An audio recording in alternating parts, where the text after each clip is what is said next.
Renunció el ministro de Defensa Guillermo Botero y se fue con el rabo entre las piernas. Mucha atención, que se confirma a esta hora la renuncia del ministro Botero. Pero Botero llevaba meses dando un pasito y cagándola, dando otro pasito y cagándola, dando otro pasito más y cagándola. Mientras el presidente, su jefe, no sabe qué país está gobernando. Es más, ni sabe qué gobierna. Botero entró hace 14 meses con actitud de ganador. Pienso que voy a salir muy bien librado. A mí me van a evaluar ese día que me vaya y ese día yo creo que me va a ir muy bien. También que en todo este tiempo como ministro demostró ser un incompetente, un insensible y un mediocre. Para resumir el problema de la inseguridad en Bichada, uno de los departamentos más violentos del país, Botero dijo: esos hurtos de residencia son unos hurtos menores y están muy concentrados increíblemente en el robo de ropa que está siendo extendida en unas cuerdas para su secado y verdaderamente aprovechan mayoritariamente. Fíjense que cuando la gente lo empieza a buchear, su estrategia es callarlo subiendo la voz. Más o menos lo mismo que hizo cada vez que la gente salió a marchar, diciendo que la protesta debía ser regulada, que mejor no incomodara porque calladitos se ven más bonitos. Y diciendo que... Entonces, cada vez que ustedes ven que cerraron la Panamericana o ayer que me cerraron unas carreteras en Nariño, detrás de eso siempre hay mafias organizadas. Primero, las carreteras no son suyas. Y segundo, que un grupo de gente reclame sus derechos no los convierte en criminales. Otra cagada. Cuando se estaba discutiendo el tema del glifosato, no tenía ni idea de cuál era el costo de fumigar una hectárea de coca. Las erradicaciones tienen unos costos, dependiendo de los mecanismos que se utilicen, entre 4 y 6 millones, llegando algunas veces hasta 8 millones de pesos. En promedio, 72 millones de pesos la aspersión a una hectárea de coca. Y además, ni conocía los estudios científicos que dicen que el glifosato da cáncer. No he conocido un mejor herbicida que el glifosato. Y sigamos sumando cagadas. El caso de alias Guacho puso a prueba las capacidades forenses de Botero. Cuando mataron a Guacho le preguntaron que cómo lo había identificado y él dijo que tenía una prueba irrefutable. Yo diría que parte de lo que más nos convenció a todos, o especialmente a mí, si se quiere, no generalizo, es la forma de la oreja. Las orejas tienen una forma muy peculiar las personas. Uno tiene una oreja, yo diría que diferente a la de la persona que uno tiene al lado. Entonces, que hagan ese ejercicio.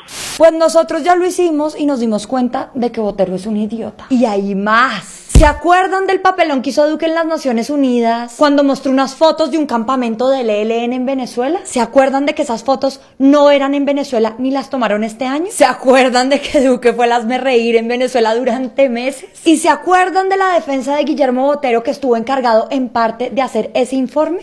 Bueno, yo diría que las imágenes que se adjuntaron tenían un carácter ilustrativo y de edición. ¿Sabe qué, Botero? Mejor no defienda nada. Porque también cuando ha intentado defender a la gente termina poniéndolos en riesgo. Como cada vez que se mete a hablar sobre el asesinato a líderes sociales. Por un lado dijo esto: puede ser que mi Dios nos acompañe y no ocurran más asesinatos este año. Dios sería un excelente ministro de defensa, exministro de defensa. Y también cuando le preguntaron si se trataba de paramilitares asesinando a líderes sociales, él salió con esta: Aquí lo que hay es gente mala matando gente buena. Pero qué pedazo de análisis. Apenas para un ministro de este gobierno. Pero sus tres grandes éxitos son estas tres cagadas. Primero, cuando mataron a Dimar Torres, excombatiente de las FARC, Botero salió a validar la versión del soldado que lo asesinó, que había dicho que eso fue durante un forcejeo, que se le accionó el arma y que ¡pum!, terminó muerto, que qué pena. Y agregó después en otra declaración: si hubo un homicidio, ha tenido que haber alguna motivación. Pero lo que se supo después es que el asesinato de Torres fue organizado conscientemente por miembros del ejército, que incluso tenían un chat donde avisaron que habían matado a Torres. Segundo hit de Botero. Después de una denuncia del New York Times que alertaba sobre un posible regreso de la época macabra de los falsos positivos en el país, Botero de milagro salió intacto sin que ni una brisita lo tocara. Este es el único país en el que después de una denuncia de ese calibre, el ministro y su cúpula militar siguen ahí, campantes, frescos, dichosos. Y la peor salida de todas, que fue la que lo tumbó, fue el bombardeo en Caquetá en el que murieron al menos 8 menores de edad y que el gobierno presentó como un operativo impecable. Gracias a esa labor estratégica, meticulosa, impecable, con todo el rigor, cayó Gildardo Cucho. Como saben, en el Congreso denunciaron a Botero y el primero que salió a hablar fue él diciendo esto.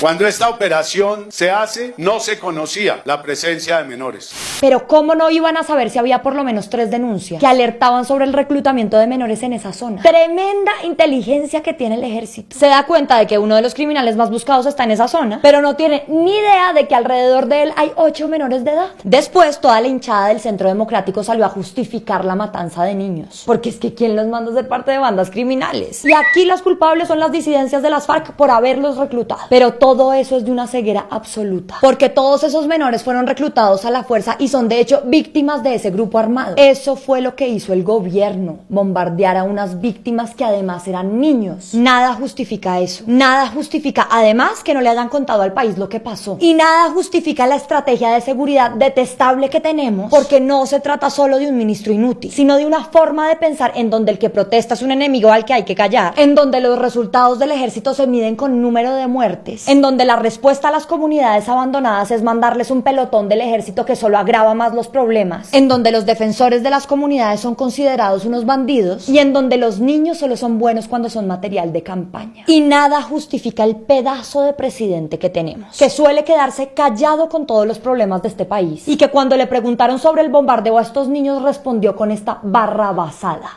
Presidente, ¿qué opinión le merece el bombardeo en Caquetá? Presidente, el bombardeo, ¿qué pasó con eso? ¿De qué me habla, bien?